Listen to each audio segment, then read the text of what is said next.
We are now inside Mr. Muhammad's home. We want to thank him for being so gracious and extending this opportunity for us to explore with him the full meaning of the black Muslims.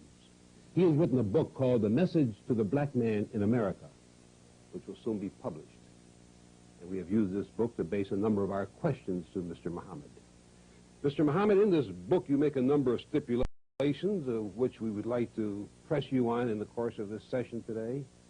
One, you call for the separation of the Negro into a separate state, either in this United States or made possible by the United States.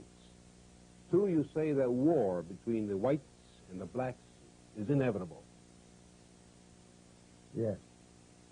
I'm very glad to answer these questions, Mr. Cup, to you and to the world. They are most essential that we should give the world the answer to such questions. I have been preaching and teaching the answers to these questions for many years.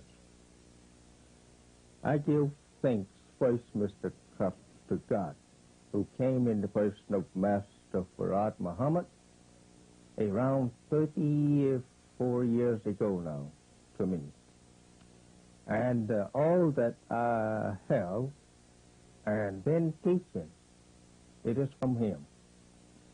And it is very easy for us to recognize the visit of this mighty one according to the time. If we have the knowledge of the time that we are living in, we can accept and respect this mighty visitor in this part of the world to fulfill that which was written of him, that he will come. And now he has come, and he has given out his purpose and his aims, as it also is written in the Bible in Quran. And therefore, I have nothing of myself in this answer. It is all from him. From him, you mean the messenger of Allah? No, not the messenger of Allah. I'm the messenger of Allah. I mean from Allah himself, who came in the person of Master Farad Muhammad. Who preceded you as the head of the Muslims? Well, he was actually the beginner. Yes, sir. And I'm taught by him. This separation we begin with, it is absolutely necessary. We have lived here in America for the last 400 years and have served our slave masters well before these past 100 years. And now the time has arrived that we want something for ourselves. The natural spirit of God is moving in us and making us to think in such terms towards self and the doing for self. It's now getting into the very life of the black man in America. We want to go for self. We want to be ourselves. This is aroused in us by God himself. And to oppose it means nothing but death to either side. If we oppose it, it's death for us. If others oppose it, it's death to them. But even your own people oppose it, Mr. Muhammad, if I may interject a thought here. Most of the civil rights leaders with whom I know you disagree, Dr. Martin Luther King, Whitney Young, and Roy Wilkins, and James Foreman, and James Farmer, and any number of others, all believe in integration, getting along with the whites and moving into the same society. This is all due to their lack of knowledge of the time and what should be done in such time. They don't know that this is their time, that they should be separated or they should go for themselves. This is what I'm trying to teach them. Teach them that this is the time that they should go for themselves. But is it not, would you disagree that it is the ambition and the goal of most Negroes in this country to become Americans in every meaning of that word, to participate in our No. society, to be responsible, legitimate, honest citizens? Isn't that the goal of the overwhelming number of Negroes in this country? It may be their goal, Mr. Cup, because that they don't even know, as I just said, that this is the time that they should be going for self. And lack of knowledge of the time, the lack of knowledge of self. The American so-called Negro, especially the leading class, do not actually know themselves. Excuse my voice as I'm look like trying to be a little hoarse this morning. But however, I'll make it up later. America's so-called Negro, as you know, have been kept in the dark of the truth of self and kind for now 400 years, and the only one to break both this truth, it is God himself, as it is written. And the Bible, Ezekiel, and prophesied by Jesus, that the dead must rise, mentally dead. So our so-called leadership is as dumb as those they are leading to this knowledge. Therefore, they hoped that they could have a place somewhere in the life of the white man of America and in his country and government. They seek that place. Not that they seek some portion of the country first here. They seek only recognition of the white man as being a citizen of America and being his equal. And this is the wrong thing to be seeking, since we now have served our prophetic term of slavery here in America, and now we have a taste of education of our slave masters and their children. We don't go now to the colleges and universities of the white man looking for degrees to go back to him then for a job, to work, live with him, or some bread in the bread line. Well, what is wrong with that ambition, Mr. Muhammad? It seems to be working out in growing numbers. A subject, a servant all the time. He's not getting an equal place with his master by seeking a job. The only thing that he should seek now, since he admits that he's free, and he is free, he's not no more a servitor slave. But he's free.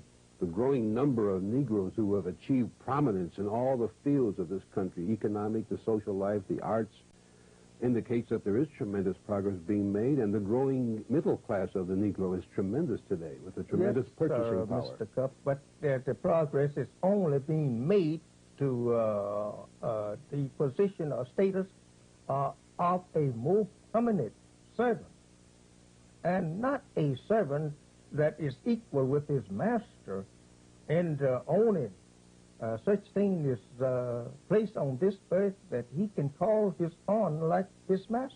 And you say that people like the Dr. Ralph Bunches and any number of other Negroes who have achieved fame and fortune are still servants in this community? His fame and fortune is not his. That's the white man. He have achieved fame and fortune for the white man, not for his black man. All that the prominent, I would say, politicians, teachers, and clergy, all has worked forward to the help of the white man to achieve fame for him and his race, but not for themselves and their race. Let me take you to another area, Mr. Muhammad. Our government is spending millions of dollars in various programs mostly aimed at uplifting the Negro, for better education, better job opportunity, a better share of this society. Now, isn't that a worthy commentary on the white man's role? If the slave master gets rich and richer, he can do better by his servant, his slave. But the slave is now, as I say, stands at the crossroads. He can go for himself. And why not the master teach him how to go for himself and provide him with the necessary means to go for himself, and not say, keep petting him round his door Let's with assume, a better suit of clothes. let's assume, Mr. Muhammad, that your separation policy comes into effect. You will ask the United States to give you a state large enough to take care of all the Negroes in this land.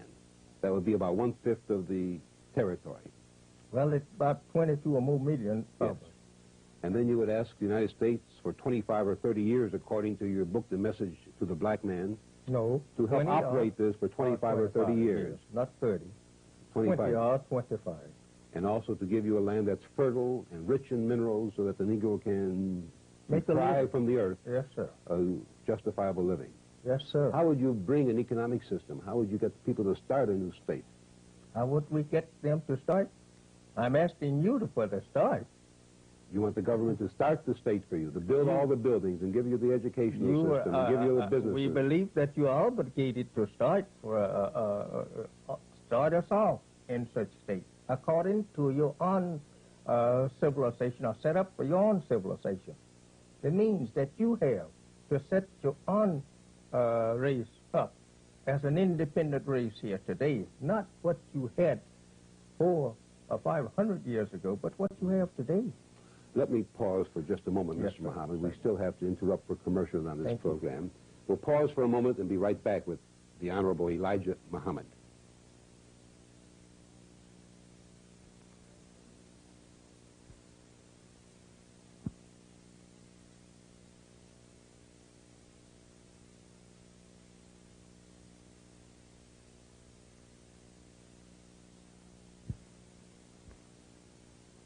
Mr. Muhammad, while we're talking about this very unique proposition of yours as expressed in the Message to the Black Man and, of course, in all your philosophy, it's interesting to note that Abraham Lincoln once proposed or thought that all Negroes, perhaps for their own best interest, should be moved to a separate state.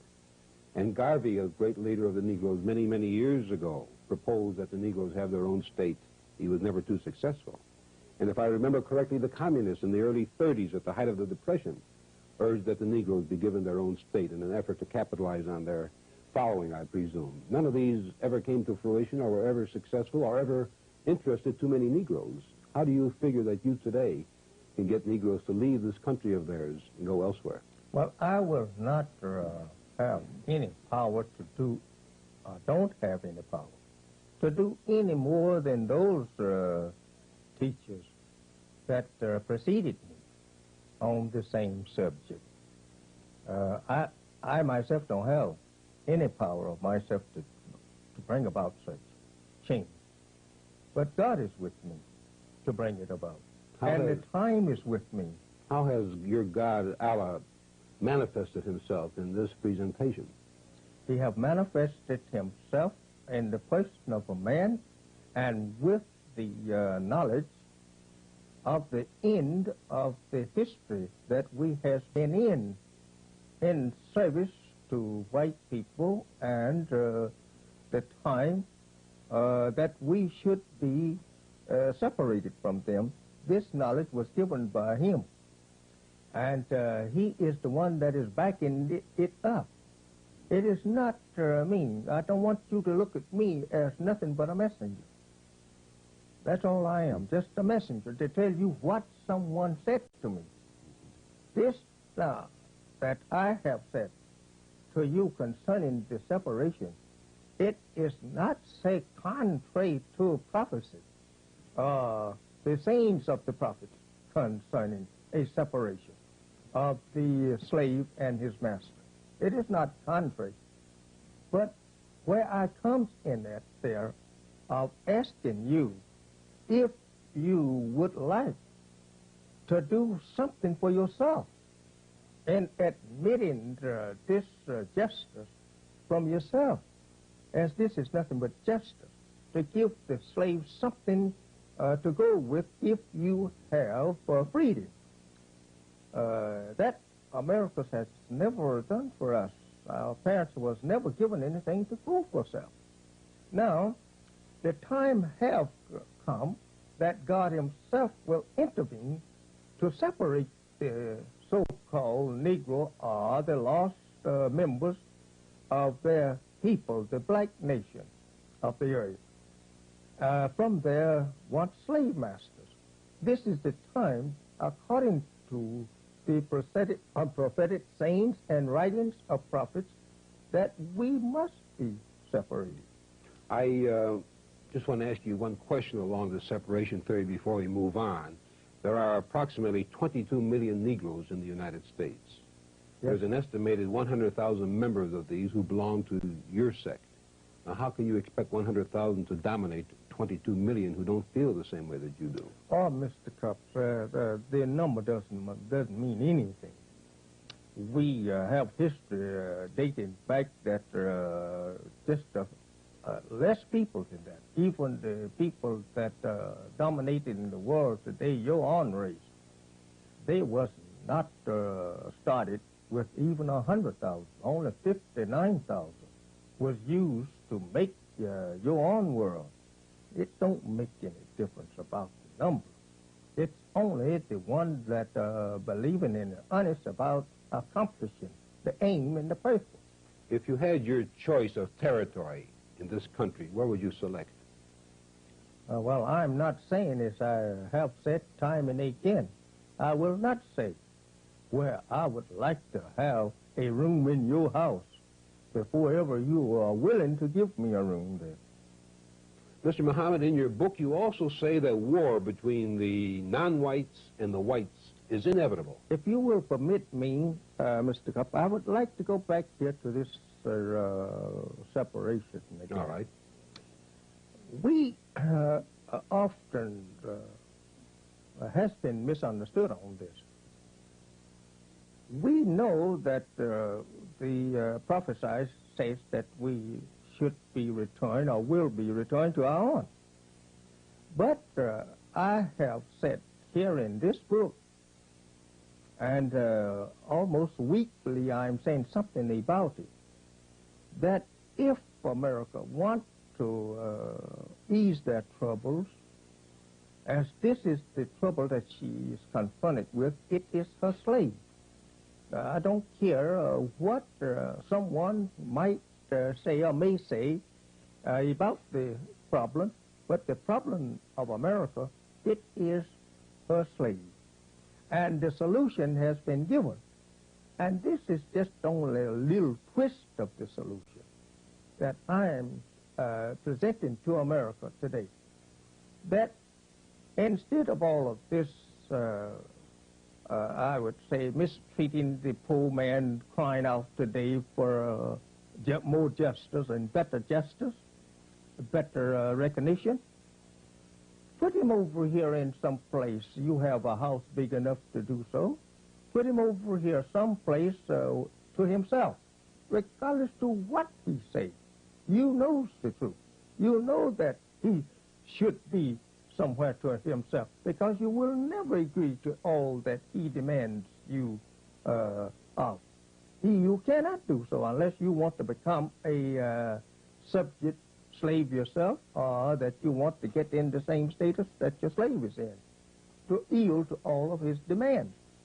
That is trying to respect a once slave as your equal. You can't do that and keep your respect in the world of civilized nation. But you can, I should say, stop trying to force the ideal in the slave that he is as good, he is as honored, he is as much as the master. This cannot be accepted as true, even from the master. Would you by deny? just giving, if you will just permit me, I will give you a chance then. By giving him a chance to sit in the house with you and talk with you and your family, or even marry your sons and daughters, that's not yet making him your equal. Or to